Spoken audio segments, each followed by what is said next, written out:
So yun mga kabisdak, so before ko lang ipagpatuloy yung pag-share ng good news about sa YouTube channel namin, so gusto ko lang magpasalamat at i-shoutout yung kapatid ko si Chris Angelo, sa partner niya na si Luigi Yuson, sa anak nila na si Tiffany Glaze or si Tiffy, and sa mama ko si Mama Marlene.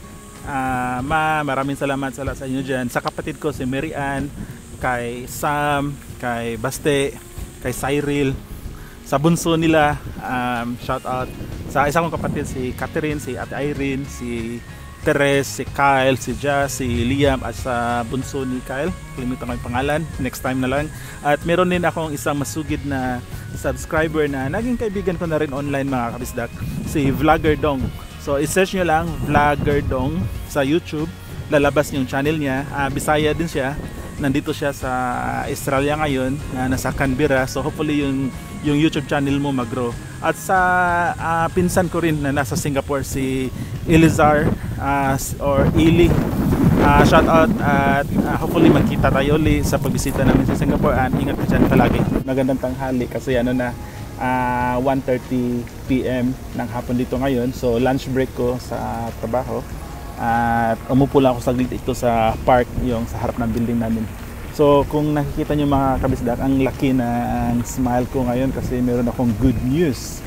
So sa wakas, finally mga kabisdak, after 1 year, so almost 1 year ko siyang winner out, na-approve na yung YouTube channel namin. And yeah, narinig nyo, tama, approve na yung, monetize na yung YouTube channel namin mga kabisdak. And sobrang sarap sa pakiramdam. Promise, sobrang sarap talaga. Actually the other day pa to na-approve, kaso busy lang ako kaya wala akong time na mag-vlog at i-share sa inyo yung magandang balita. So the other day nung na-receive ko yung email ng YouTube sa akin confirming, sabi, congratulations Bisdak Ozzy, your YouTube channel has been approved for monetization. Yun lang, congratulations na word yung nakita ko mga kabisdak. Wala na, solve na ako doon. Sabi ko, yun, ito na yun. Kaya hindi ko na binasa lahat ng content ng email. Kaya parang hindi ko ma-express yung na feel ko the other day. So yun, tuwang-tuwa ako. Sabi ko, yun, ito na yun, nagbunga yung mga paghirap ko na i-work atong family channel namin, kasi almost 1 year ko din tong winner cut. And sobrang sarap talaga sa pakiramdam mga kabisdak, kasi alam nyo mga kabisdak, almost 1 year at hindi madali magpa-approve or magpa-monetize na YouTube channel kagaya ko na mahiyain akong tao sa totoong buhay. Bisaya ako from Cebu, so hindi talaga ako sanay na magsalita ng Tagalog, kaya isa yun sa reason na mas nahihirapan ako nahihirapan ako magsalita sa harap ng camera. Kailangan kasi Tagalog kasi mas maraming target viewers, kaya isa yun. At hindi talaga madali yung mga mag-isip ka ng mga idea kung ano yung videos na pwede mong gawin. So yun. So ipakita ko sa inyo mga kabisdak yung email ng YouTube sa akin. So ito yun. So sabi, congratulations Bisdak Ozzy, your YouTube channel has been approved for monetization.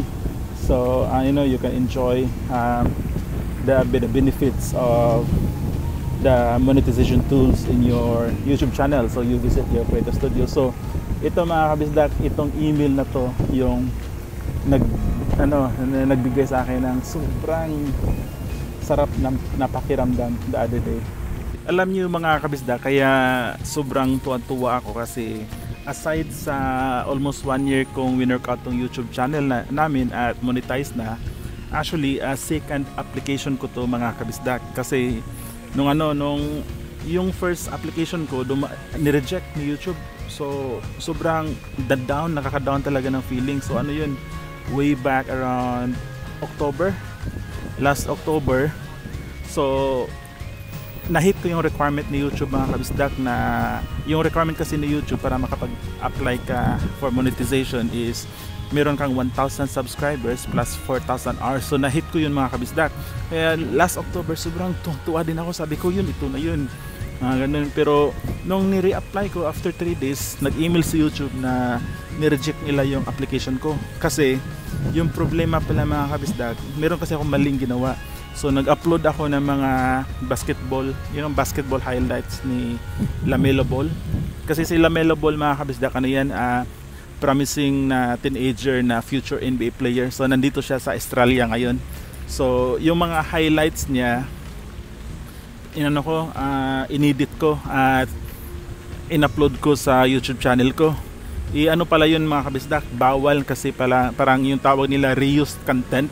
So ang ibig sabihin ni YouTube, hindi ko daw original na content yung mga video na yun. Pero marami ako mga original na video, mga kabisdak. Ano lang, may 3 lang talaga akong video na in-upload, na yung kay LaMelo Ball nga, basketball highlights. So yun yung nakapagpa-reject sa application ko, yung kay LaMelo Ball. So yun, sabi ni YouTube na your application has been rejected, apologies, sorry, kasi nga may reused content ka. Pero sabi ni YouTube, binigyan nila ako ng pagkakataon. Sabi nila na you can still reapply, however you need to i-delete ko daw yung mga videos na ginawa ko about LaMelo Ball. So nung dinilit ko siya, mga kabisdak, okay naman, pero bumaba yung yung watch hours. So nung dinilit ko siya, yung watch hours ko naging naging 1,000 hours, kasi mostly ng watch time ko galing kay LaMelo Ball that time, kasi nga sikat si LaMelo Ball. Yung mga views ko ata umabot ng 100,000, 200,000, kasi sobrang sikat ni LaMelo Ball, mga kabisdak. So yun, nung dinilit ko siya, biglang bumaba yung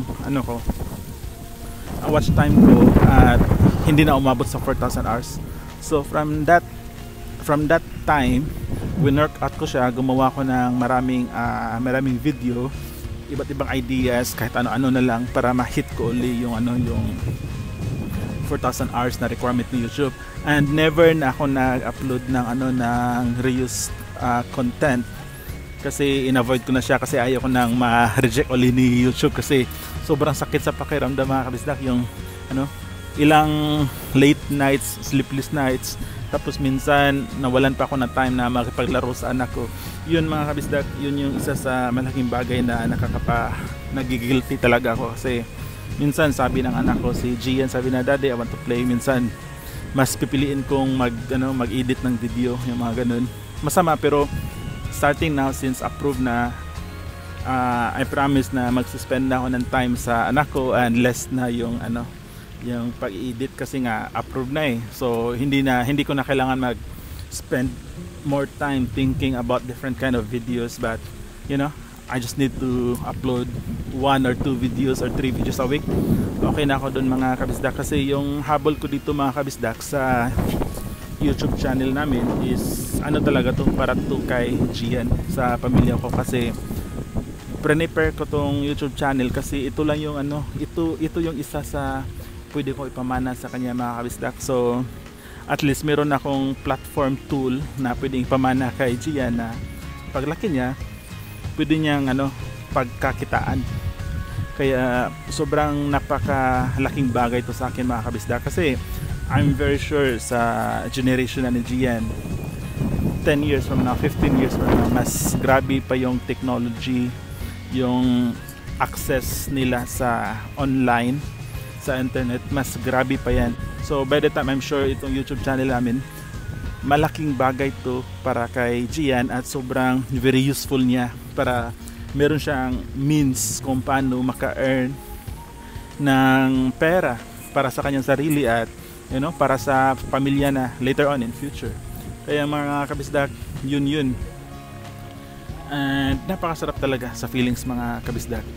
Minsan nga nahihiya pa ako, kasi nahihiya ako mag-post sa Facebook profile ko, kasi nga meron akong friends na I'm sure pinagtatawanan ako ngayon kung ano ba yung ginagawa ko, pero okay lang yan. And isa pala sa na-realize ko, mga kabisdak, yung paggawa-gawa ko ng video, di ba, example sa Facebook ko, konti lang naman yung friends ko sa Facebook, na sa mga 600 to 700 lang ata. Pero ang totoo pala, mga kabisdak, marami talagang fake sa online. Pero okay lang yan, kasi basta as long as wala silang ginagawa sa'yo, okay lang yan. Kasi every time magpo-post ako sa dati, mga kabisdak, gumawa ako ng video, akala ko pag i-post ko to sa Facebook, marami siyang views, kasi nga marami akong friends, 700 friends. So inisip ko lang, kung may kalahati niyan sa 700 friends ko, so kalahati 350 na mag-click at manonood ng video ko, okay na yun. So yun yung iniisip ko mga kabisdak. Mali pala ako kasi wala mga kabisdak, walang friends.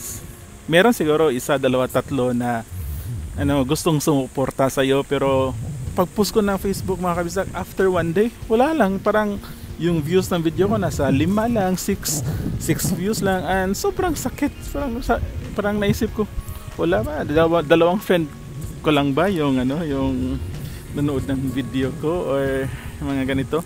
And mostly yung mga kabisdak, yung pamilya talaga, yung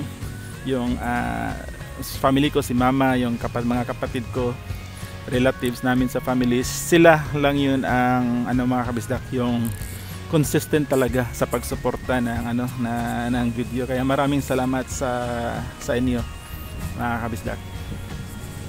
And mga kabisdak, sa next vlog natin, i-share ko kung ano yung tips kung paano ko ginawa, ano yung mga pinagdaanan ko, kung bakit ako na-reject. So sa next vlog na natin yan mga kabisdak. Alright?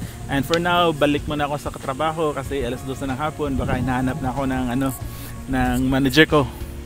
And mga kabisdak, all the best, and ingat pala mga kabisdak sa inyo dyan. And kasi diba yung coronavirus mas grabe dito sa Australia, marami ng cases, mga nasa 10 na, and balita ko sa Pinas din meron na. So ingat mga kabisdak, ang pinaka mabisa talaga is i-avoid nyo na lang pumunta sa mga matataong lugar. Tapos maghugas kayo ng kamay palagi, make sure na regular kayo maghugas. Meron kayo alcohol, i-disinfect nyo yung mga kamay nyo. Kasi ngayon mga kabisdak, yun daw yung mask ngayon, mahirap nang bilhin, pero hindi naman talaga ganun ka-effective yung mask mga kabisdak. Yung pinaka-effective talaga is i-avoid yung crowded areas. Kung wala kayong bibilin sa mall, huwag muna kayong pumunta sa mall at maghugas ng maghugas ng kamay at mag-disinfect. Yun mga kabisdak, and all the best, and see you sa next vlog, and salamat.